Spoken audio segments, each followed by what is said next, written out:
Good afternoon, Mr. Poilievre. JP Tasker from CBC News. Yes. Nice to see you. Your party had a 25-point lead in the polls in early January, and now every major pollster in the country says that you are trailing Mark Carney and the Liberals. What went wrong? What did you do wrong? We'll wait for Canadians to make the choice on Election Day. And that choice will be this. After the lost Liberal decade of rising costs and crime, and the economy down under America's thumb, do the Liberals deserve a fourth term in power? Or is it time to put Canada first for a change? With a new Conservative government, they will axe taxes, build homes, unleash resources, and bring home the jobs the Liberals have pushed abroad so that we can stand strong on our own 2 feet against the American threat. That is the choice that Canadians will have to make in the final analysis. Remember, the Liberals have the same ministers, the same MPs, the same strategists, and they're repeating the same promises that they've been making and breaking for 10 long years. We know the result. Here in BC, for example, Vancouver is the most expensive housing market in the entire world. In the entire of North America, it's the third most expensive in the entire world. It now takes 100%, almost 100% of pre-tax income for the average Vancouver home buyer to make monthly payments on the average home. That's mathematically impossible. And as Mr. Carney admitted, that was the case before President Trump ever brought in his tariffs. By electing the same Liberals who have weakened our economy and driven up costs and crime, those problems will only get worse. By contrast, we're presenting a real Canada First plan to turn things around. In addition to the Canada First TFSA top-up, we're going to take GST off new homes so that you can save up to $65,000 on the purchase of a new house. We'll incentivize municipalities to free up permits, speed up approvals, and cut taxes on buildings so we can add more homes. We're going to lock up the violent criminals with tough new laws that will make British Columbians safe again.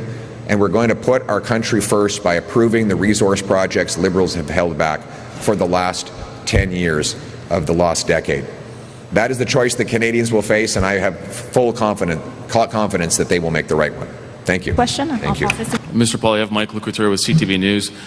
The campaign director for Ontario Premier Doug Ford, Corey Tenike, says you sound like Donald Trump. So if Conservatives are saying that you sound too much like Donald Trump, how can you possibly stand up to the U.S. president?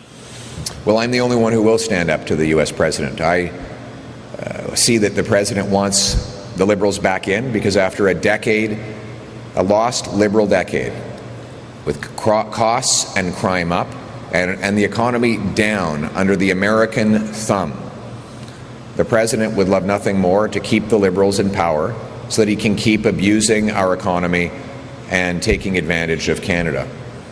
The question Canadians will have to answer is whether they think the Liberals are owed a fourth mandate after they drove up costs and crime and weakened our economy, or whether it's time to put Canada first with a new Conservative government. They will axe taxes, green light projects, build homes, bring home the jobs so that we can stand up to the Americans from a position of strength. Question? David Aiken, Global News. Good afternoon, and thank you David. to our Alamo hosts for being such gracious hosts and helpful Thank you.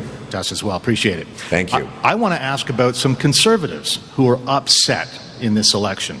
This is my 7th campaign. I've never had so many calls from grassroots Conservatives upset that head office is choosing the candidates. In St. John, the president of the EDA quit. In Penticton, just a couple of days ago, 4 candidates running. Nope. Head office says it's going to be this person. They say frustrated beyond belief. In Richmond, you could have had Kenny Chu or Wai Young. Nope. Head office appointed somebody else. And then there's Mike DeYoung in Abbotsford. People are scratching their heads. Ian Black sat beside Mike in Gordon Campbell's cabinet, but Mike didn't make the cut. So the question is, why, on behalf of Conservative grassroots members, why can't Conservative grassroots choose their own candidate? And what was so defective about Mike DeYoung? Thanks very much, David. And I know that you've always been such a great champion of grassroots Conservatives, so thank you for claiming to be their spokesman. Listen, the reality is that Conservatives are going to have solid candidates right across the country who are going to put Canada first.